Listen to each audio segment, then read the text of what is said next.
कभी सोचा है कि ये दुनिया बिना एक भी शब्द कहे हमें कैसे सुरक्षित रखती है? देखिए, हर दिन हमारे चारों ओर सुरक्षा की एक, हम कह सकते हैं, एक साइलेंट लैंग्वेज होती है। ये चेतावनियों की, निर्देशों की और गाइडेंस की एक ऐसी दुनिया है जो चुपचाप हमसे बात करती है, सिर्फ हमें सेफ रखने के लिए। और इसकी शुरुआत होती है ना, वो सबसे सरल और यूनिवर्सल सिंबल से होती है, जैसे ये स्टॉप साइन। इसे समझाने की कोई जरूरत ही नहीं है ना? इसका शेप, इसका रंग, इसका शब्द, ये सब मिलकर बस एक ही तुरंत और साफ मैसेज देते हैं, रुको। फिर जाहिर है कुछ ऐसे भी संकेत हैं जो हमें रोजमर्रा के छोटे-मोटे खतरों से बचाते हैं, जैसे ये गीले फर्श का साइन। ये बस हमें याद दिलाता है कि भाई थोड़ा धीरे चलो, सावधानी बरतो। कितनी मामूली सी चेतावनी है, लेकिन सोचिए, ये एक बड़ी दुर्घटना को रोक सकती है। और फिर कुछ संकेत ऐसे भी हैं जो हमें उन खतरों से सावधान करते हैं जिन्हें हम देख भी नहीं सकते, जैसे ये हाई वोल्टेज का साइन। ये हमें एक ऐसी अनदेखी लेकिन जानलेवा ताकत से दूर रहने को कहता है। और ये बात साफ करता है कि सबसे जरूरी चेतावनियां अक्सर उन खतरों के लिए होती हैं जो हमारी नजरों से ओझल होते हैं। तो आज हम इसी सफर को समझने वाले हैं, इन आसान से दिखने वाले संकेतों की भाषा से लेकर बड़े कॉम्प्लेक्स सेफ्टी सिस्टम्स तक। हम देखेंगे कि ये सिंबल्स कैसे काम करते हैं, इनकी हदें क्या हैं, और जब बात बड़े पैमाने पर सुरक्षा की आती है तो एक मजबूत सिस्टम कैसे तैयार किया जाता है।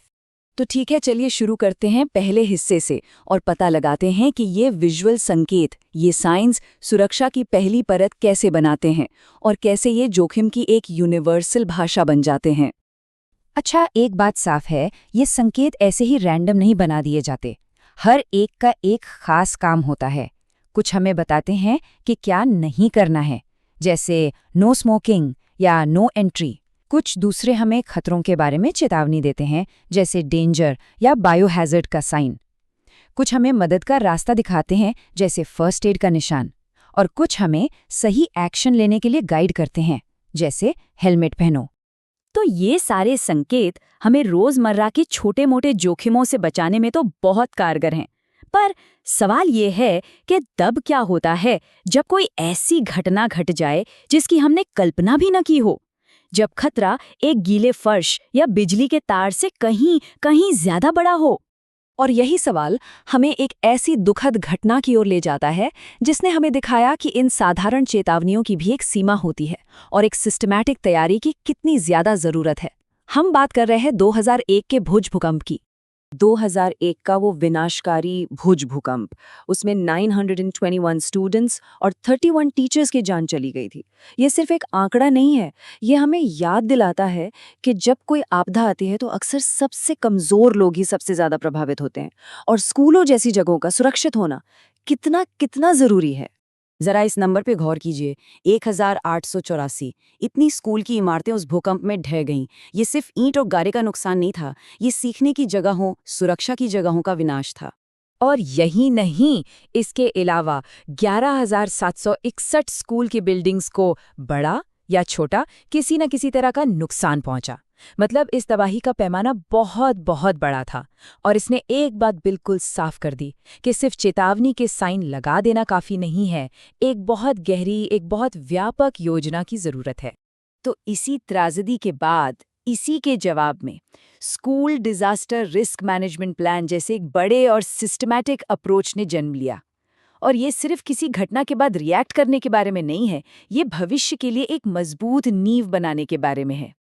अब देखिए, कोई भी सिस्टम बनाने के लिए सबसे पहले रिस्क को समझना जरूरी है। रिस्क ये सिर्फ एक शब्द नहीं है, ये 3 जरूरी आइडियाज से मिलकर बनता है। और इन हिस्सों को समझना ही एक असरदार प्लान बनाने की, हम कह सकते हैं, पहली सीढ़ी है। तो पहला हिस्सा है हैजर्ड, यानी खतरा। ये कोई भी प्राकृतिक या इंसानी घटना हो सकती है जिसमें नुकसान पहुंचाने की क्षमता हो, जैसे कि भूकंप, बाढ़ या फिर आग। यह है पहली कड़ी। दूसरा है एक्सपोजर, मतलब कौन और क्या उस खतरे की जद में है। सोचिए, एक भूकंप अपने आप में तब तक आपदा नहीं बनता जब तक कि लोग और इमारतें उसके रास्ते में ना हों। तो एक स्कूल जो भूकंप वाले इलाके में है, उसका एक्सपोजर बहुत ज़्यादा है। और तीसरा, जो शायद सबसे ज़रूरी है, वो है वल्नरेबिलिटी, यानी कि संवेदनशीलता। ये उन कमजोरियों के बारे में है जो किसी खतरे को विनाशकारी बना देती हैं। जैसे मान लीजिए खराब क्वालिटी से बनी एक स्कूल बिल्डिंग, वो उसे भूकंप के लिए ज्यादा वल्नरेबल या कहिए संवेदनशील बना देती है। तो फॉर्मूला एकदम साफ है, hazard plus exposure plus vulnerability, इन तीनों को मिलाकर बनती है एक आपदा। तो सवाल ये है कि ये प्लान इन आइडियाज को एक्शन में कैसे बदलता है। ये 4 मुख्य कदमों पर आधारित है। पहला, जोखिमों को समझना। दूसरा, जोखिम कम करने के लिए प्लानिंग करना। तीसरा, किसी भी घटना से निपटने के लिए तैयारी करना। और चौथा, ये पक्का करना कि पढ़ाई लिखाई न रुके। और जानते हैं सबसे कमाल की बात क्या है? ये प्लान सिर्फ बड़ी बड़ी आपदाओं के लिए नहीं है, ये तो रोजमर्रा की सुरक्षा पर भी उतना ही ध्यान देता है, ताकि एक मजबूत नींव बन सके। इसमें बिजली के तारों की जांच से लेकर पीने के पानी की शुद्धता और मिड डे मील की क्वालिटी तक, इन सब चीजों के रेगुलर सेफ्टी ऑडिट्स शामिल हैं। तो चलिए अब आगे बढ़ते हैं और देखते हैं कि ये प्लान सिर्फ एक कागजी दस्तावेज से एक जीती जागती व्यवस्था में कैसे बदलता है, एक ऐसा सिस्टम जिसे लोग चलाते हैं। क्योंकि देखिए, कोई भी योजना उतनी ही अच्छी होती है जितने अच्छे उसे लागू करने वाले लोग होते हैं।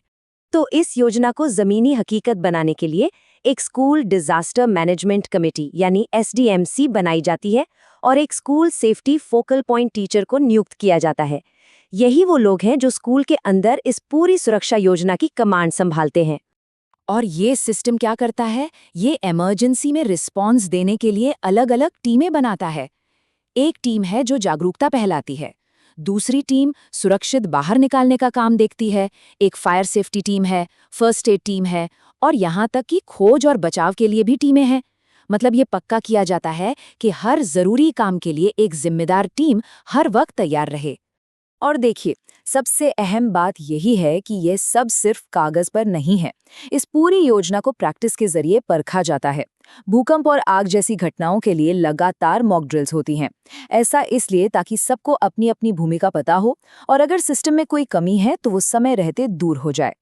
तो एक मामूली से स्टॉप साइन से लेकर एक पूरे डिजास्टर मैनेजमेंट सिस्टम तक का सफर हमने देखा। और एक बात तो साफ है कि सच्ची सुरक्षा सिर्फ योजना बनाने से नहीं आती, बल्कि उसे अमल में लाने से, उसे प्रैक्टिस करने से बनती है। और यही बात हमें एक आखिरी सवाल पर लाकर छोड़ देती है। क्या एक सुरक्षा योजना सिर्फ एक कागज का टुकड़ा है, या फिर वो असल में प्रैक्टिस में है?